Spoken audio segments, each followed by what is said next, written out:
So, the story that we're going to read today is, like I said, a nonfiction book. That means this is about real things. So, today we're starting our new science unit where we're going to be learning all about animals and plants. But before we get into those, I really want us to think about how do we know if something is living or non living, not alive? So, that's what this book is all about. You could read the title, Is It living or non-living? It's a question. This book will help us figure it all out. Is it living or non-living? And the author and photographer is Rebecca Rissman. Here's the table of contents. Not all books have this page, but if I didn't want to read the whole thing and I only wanted to read about the ocean, I could just find ocean and turn right to page 14. But I want to read the whole thing with you. Living things. Living things are alive. Living things grow. Plants and animals are living things. What do living things need? Look at how funny that squirrel picture is. Animals need air, food, and water so they can stay alive. Plants need air, light, water, and nutrients so they can stay alive. Nutrients is like vitamins.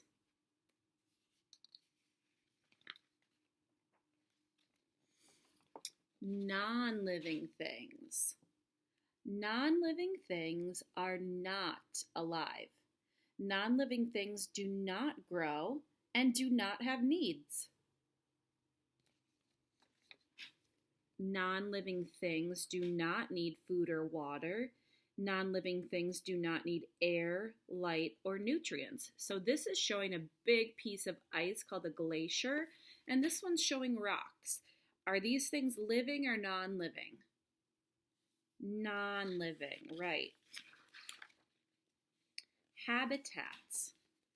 A habitat is a place where certain types of plants or animals live. There are many different habitats on Earth. In each habitat, there are living and non-living things. Look at this picture of the ocean habitat. Can you tell which things are living and which things are non-living? The fish are living. The sand, non-living. Teeny tiny plants, living. Here's a polar habitat. That's an area of land and water near the North Pole and the South Pole. Polar habitats are very cold. There are many living and non-living things in a polar habitat. Look at this seal in a polar habitat. Is that living or non-living? Living, of course. The way we could figure it out if we weren't sure is ask ourselves these questions. Does it need food, air, and water? Yes. Does it grow? Yes. The seal is living. Here's the desert habitat. Deserts are areas of dry land.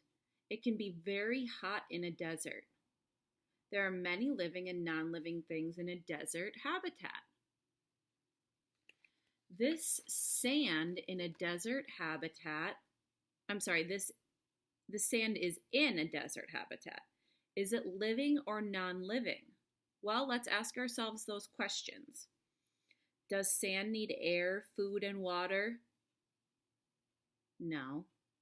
Does it grow? No, sand doesn't grow. The sand is non-living. And here's the ocean habitat again. They're very large areas of water. Sorry, now you can see. There are many living and non-living things in an ocean habitat. Let's take a look at this photograph. It's a lobster, a blue lobster. How interesting. It's in the ocean habitat. Is it living or non-living? Does it need air, food, and water? Yes. Now you're probably thinking, well, the air, how does it get air?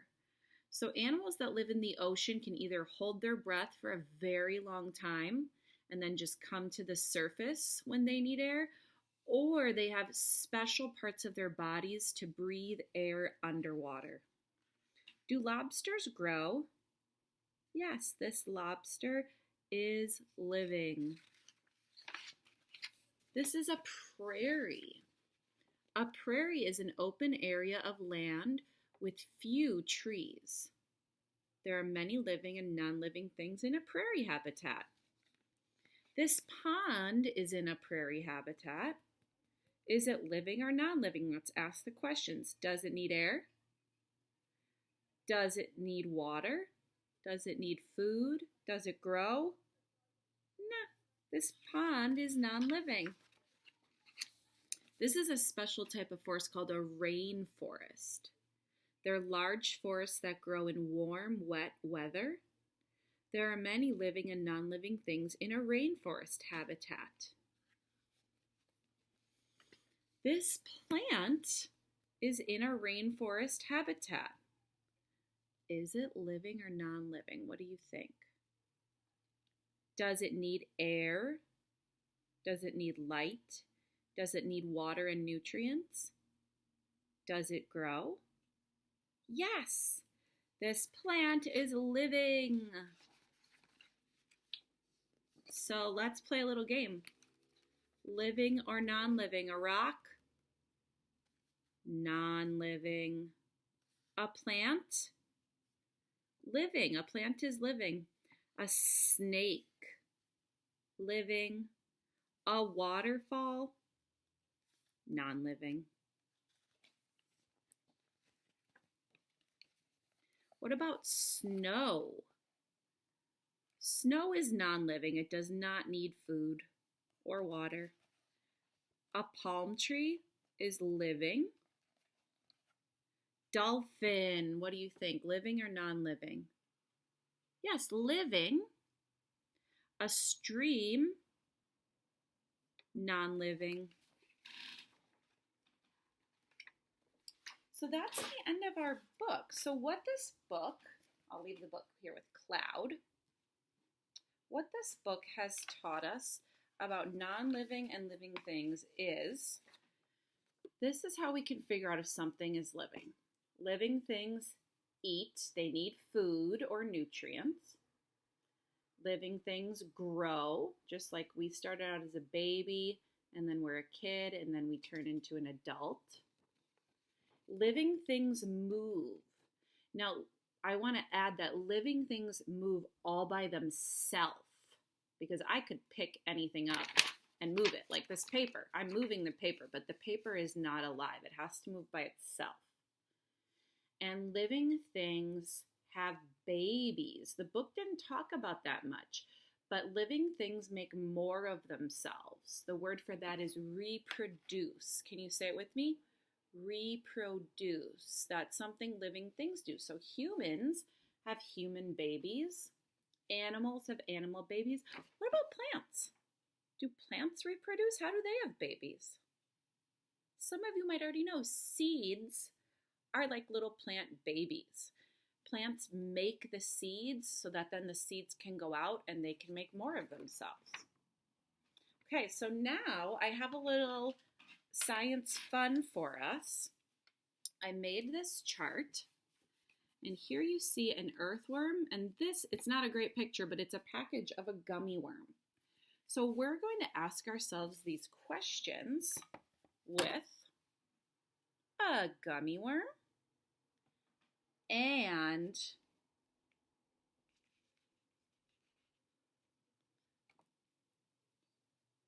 with a real worm. So I'll let you check that out first. Very wiggly. Is the gummy worm wiggling?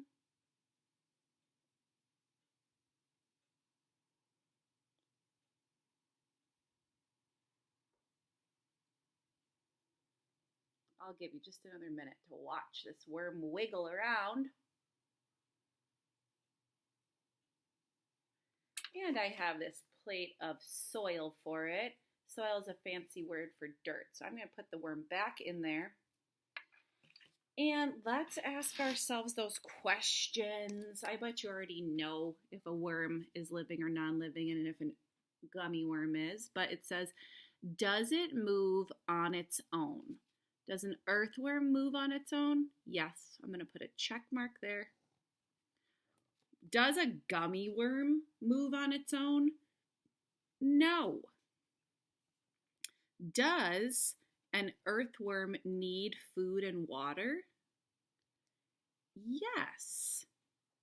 Too much water in an earthworm will drown. So not too much water, but it needs some water or it will dry up. I bet some of you have seen dried earthworms after a rainstorm. And you might be asking yourself, what do earthworms eat? They eat really teeny tiny things that are in the soil, or if they're above ground, they'll eat like teeny tiny bits of plants. So yes, an earthworm does need food and water. Does a gummy worm need food and water? No. This gummy worm's not going to go away if I don't give it water or food. Does an earthworm make more of itself? Yes, it's an animal. It has worm babies. Does a gummy worm make more of itself?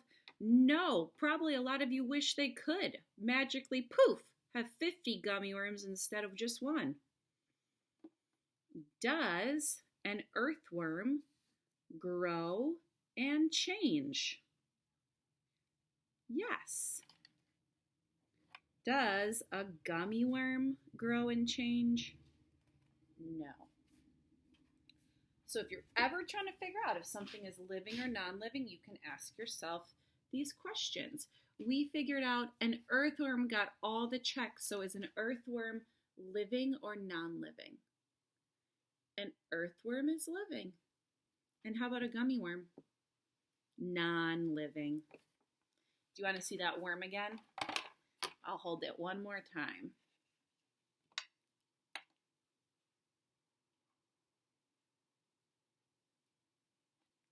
Really moves on its own, doesn't it?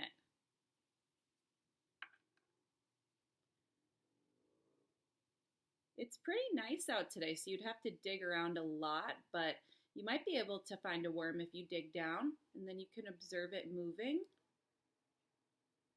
all by itself.